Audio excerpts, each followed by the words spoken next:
live lives of complete distraction.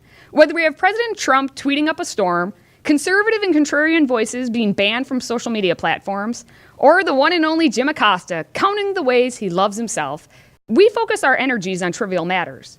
But in all that noise that was just last week, a very dangerous situation was exposed and relatively glossed over in the media. It was discovered on Friday, August 3rd, that at a compound in Amalia, New Mexico, it housed 11 children, ages 1 to 15, who were being abused and trained to commit school shootings.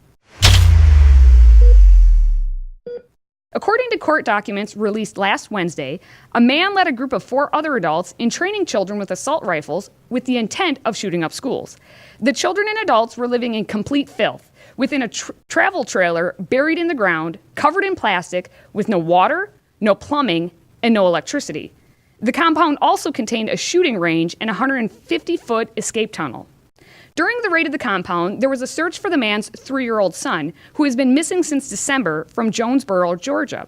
It was reported that the boy suffered from seizures and was unable to walk. During the raid is when authorities found the man, the 4 additional adults, and 11 children, but no son. And then last Monday, it is believed, though not confirmed, that the remains of that 3-year-old boy were found. It was also what would have been his 4th birthday. Now, why hasn't this been blown up in front of the news media? Why hasn't it been nonstop coverage? The story involves children, abuse, and the potential for school shootings.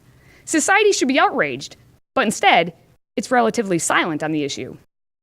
The primary suspect in this case is Siraj Ibn Wahhaj, an Islamic man with familial ties to the 1993 World Trade Center bombing.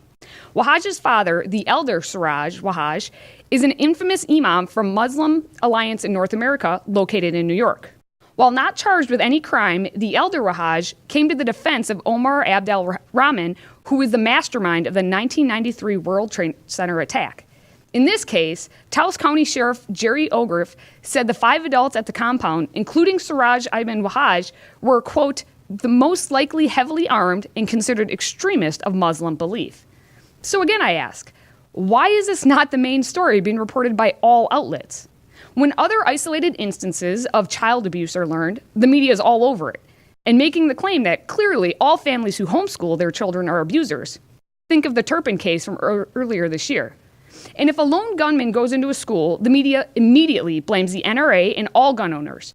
I don't have to remind you of the Parkland shooting and its aftermath. But Siraj Ibn Wahhaj is charged with abusing 11 children and said to be training them to shoot up schools, and the outrage is nowhere to be found. And the man's faith, which dictates the killing of unbelievers, which may be those found in a school, is not in the headlines either. We live in this age of identity politics and judging someone based on what boxes they fit in. And if the right boxes are checked and they fit the leftist narrative, then that person can do no wrong. Being Muslim checks one of those boxes, and this story demonstrates the broader implications and devastation that can come from when we ignore the truth in the name of being politically correct. We're at a point where somehow it's bigoted to point out that the planes that took down the Twin Towers of the World Trade Center and the deaths of nearly 3,000 American citizens were a result of Islamic terrorists. Al-Qaeda proudly claimed their destruction, and it was all done in the name of Muhammad.